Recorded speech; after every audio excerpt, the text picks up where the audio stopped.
Hi, my name is Judges Reigns, and I'll be auditioning for the 2017-2018 season for Sight and Sound. Today I'll be performing two musical pieces and a monologue. The musical pieces are In Love With You from First Date the Musical and Why God Why from Miss Saigon. The monologue is The Funny Guy, written by Ross Schexnayder.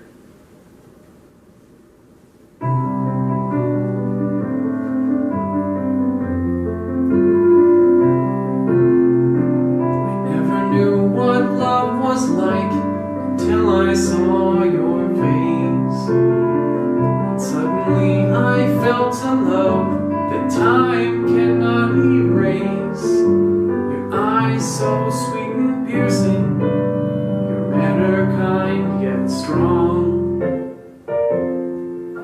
the kind of girl I could love forever. We'd spend the rest of our lives together. In my life I don't think I've ever been so freaking wrong. You're a witch with no heart, you're a liar, you are Satan, and I hate the way you snore at night. All your quirks tick me off, and I don't think I'm mistaken. Your compulsive need to always be right. You're bossy and judgmental, kind of tactless, boring too, and I really can't believe I ever fell in love with you. Whoa, whoa, whoa. I know that all seemed kinda harsh, and things weren't always bad. In fact, I think sometimes we shared best that I'd ever had, like our road trip that one summer, or those steamy nights in Spain. You always melted when I would praise you, and my stupid jokes, they would never faze you. But that don't mean spin next to all the ways you drove me so insane. You're a freaking tease, girl, you never stop your talking, and at times you got a double chin. You may say it's good fun, but your racist grins are shocking, and your lips don't need more collagen. All you care about is how much someone makes and what they do. Not a man in his right mind would ever fall in love with you.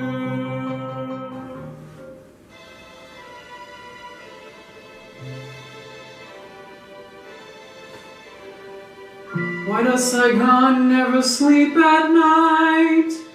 Why does this girl smell of orange trees? How can I feel good when nothing's right? Why is she cool when there is no breeze? Vietnam, you don't give answers to your friend, just questions that don't ever end.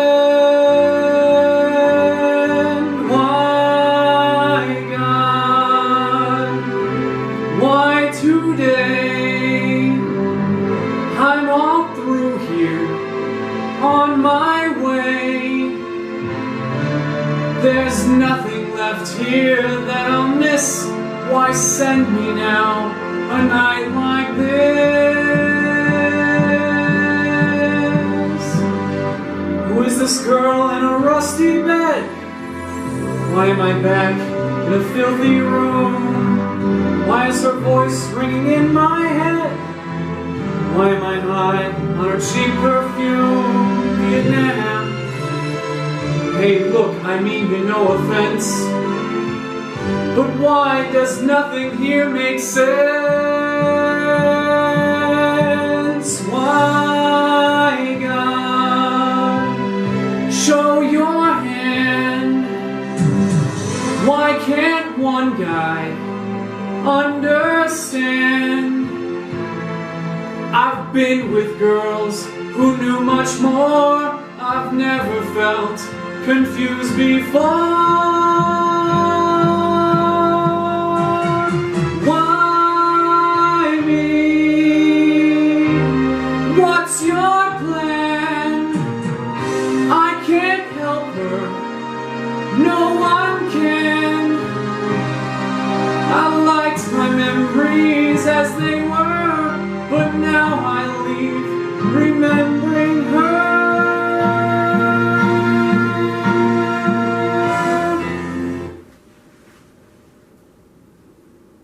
Why am I always the funny guy? No, really, what is it? I'm asking. I mean, yeah, I can make a pratfall down 2 flights of stairs, on my face, in high water, look easy. I can see a guy with his fly down and say, well, it's cheaper than air conditioning. And so what if every time I laugh it's followed by a respiratory outburst? Woo! After all that, I never walk home with someone beautiful on my arms. I constantly see the guy who says nothing, who does nothing, who probably has a wind-up key somewhere on his body, walk away with the girl of my dreams every time. And it's not just that. It's this constant squeezing pressure in the pit of my stomach that everyone's relying on me for some sense of relief. They get to live their lives like little inhuman trolls because they know at some point they'll cross my path and get to feel better about it because I'll make them laugh. I don't get a day off. I'm on 24/7 because if I'm not, then they start asking questions like, what's the matter with him? Is he having trouble at home? I don't get a day to just be human because I'm not. I'm that strange species from the planet Rubber Chicken who slid his way here on a banana peel for the world's enjoyment. Look, I'm not saying it's a horrible life. I'm just saying, well, it's lonely. And I'm tired of being alone, laughing at myself in the mirror.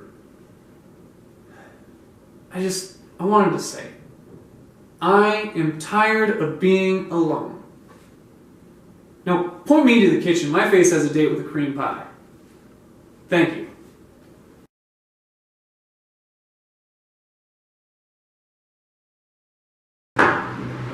Look too occupied up here this morning. Let's say you come and partake in a hand or two. Wouldn't mind if I do. Cap. Well, I heard about that game last night. Game? That was no game, that was a joke. Let me guess, you cleaned them out? Less than 5 minutes. One hand? Absolutely. They're gonna have to start calling that man One-Hit Charlie. Especially the way he bets. Speak of the devil. Charlie, you certainly are glutton for punishment, I'll give you that. What, are you planning on joining us? I wouldn't miss it for the world. I wish I could. Charlie, I'll tell you what. What? Why don't you just save yourself all that heartache and anxiety and hand me the 300 then? Just deal the cards. You intend on anteing, sir? I just sat down. I know what I'm doing. I highly doubt that. Debatable after last night. Could you deal any slower? Why, of course, sir. Would you like me to extend your torment? Charlie, you know the longer he deals, the more you can play. Ha ha ha ha, yeah. Here we go again, Bet. It's gotta be the worst tell. Tell. Alright, Charlie, how many cards do you actually need? 5? 1. And from the top. Watch your mouth, Storms. Oh yeah, now that's the hand.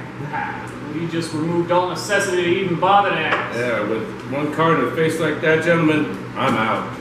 Already anticipated it, sir. Well, Charlie, show us what you're so proud of. All of it. What's so funny? You! What the hell is that? Charlie, you know the more you hold on to stakes, the longer you can play. Imagine that. What a concept. I know what I'm doing. Charlie, you've been called. Full house. Hold it. What do you mean, hold it? Well, normally that wouldn't be a bad hand. That's a great It's hand. a hell of a hand. Yeah, well, it doesn't beat a straight flush. You suck! Stop that iron. You didn't pull from the deck. I didn't need to. Nobody's that lucky. It appears I am. Charlie, the man's not lucky, he's just good. He cheated. That's it. Bet, I suggest you escort our esteemed guest to the door. Now. Luke, that's cocked and loaded. It does not work unless it's cocked and loaded. Luke! Well, Ben, you sure have the damnedest choice in friends. Well, it seems so. I'll go get the marshal. Charlie underestimated Luke now, didn't he? Luke actually fired 4 shots, 2 of which would enter Charlie's heart through the same hole in his chest. He was dead before he hit the ground. Now for obvious reasons, Charlie stayed with us permanently after that, and you can still visit his grave at a Boot Hill graveyard. They are all for free. Luke, on the other hand, would live a long and prosperous gambling career. He actually opens up the White Elephant Casino in Texas, and while he's buried somewhere in Fort Dudley. Oh boy, is it hot! What the heck is that? Watch it, Johnny. She might bite you. No, that's in here. Just pour me a drink, why don't you? Sure, come right out. It's just will not cool off out there. Yes, days I can't stand, some nights I can sleep. Yeah, well, that's why I come back out. I reckon a few of these might help, Ted. Well, it's going to get a lot hotter there, Johnny. Why is that? Look behind you. Been on some hours In this here. town. How's it going, Johnny? Warren, would you just stay over there and go about your business? Nah, today you are my business. No, every day you seem to make it that way. Heard about that rumor going around town? Now what? $150 got me down. Is that a fact? That's a fact. Let me tell you something, Warren. I would have done it on the cup. Half the town wants to kill you, then just leave me be. There you go, he's walking away like Would you just stay over there? Stand around for You're once. giving me a headache. Bad boy, stop. Johnny, finish your drink. Warren, what would you be having? You know I'm straight. It's going to be here. Now! No, it's... There it is, manners and all. What do you mean? Let me ask you something. What's that? What kind of person picks somebody up at a picnic, swings them around and bangs them into a tree? I heard about that. Yeah, the whole town has. I did that. Well, I suppose that makes him a man. Big man. I mean, big man. Oh, makes me a funny man. Funny! So is this. Ah! It's a burn, Johnny. I'll give you a burn, you stinker! Johnny, I'm through with you. You can leave now. why'd you do that? I think I speak for the whole town when I say we're sick of your nonsense. You're bragging, you're bullying. Why don't you just pack up the rest of your plan and leave? Nobody wants you here anyway. Say it again. We all know you're nothing more than a big bag of wind. Oh, yeah. You know he's only living off his brother's reputation. Get a gun, little man. Oh, get a gun, you stinking earth. I'll give you all you got coming. Get out of there, Johnny. All right, Warren. You've been begging for the law to drop. Well, here it is. Oh, the coward returns. Turn around. No. I said turn around. You're a coward. You're gonna shoot me in the back. I told you to turn around. That's a lot more than you would have done. Come on, Johnny. This has gotten out of hand. Out of hand. Let's just talk about this. I'm done talking. I don't want to talk. Warren, stay there. Find your own. I'm not healed, Johnny. You're a liar. He's dead, What Johnny. are you digging for? Approach me, Tell me Warren. what to do. I said. What you do, Johnny? Well, it's reported that Warren would lay there for over 6 hours before anyone would bother to check him. People actually stepped over him in order to get into the bar and purchase drinks rather than give him a second thought. When they finally did turn him over, it was found he had a half-open pocket knife in his hand. That's what he was digging for. Johnny, who'd been charged with murder by that point, was then acquitted with self-defense, and the Earps never sought revenge against him. Warren is, in fact, the only Earp to be buried here in Arizona. You can still visit his grave at the Pioneer Cemetery in Wilcox.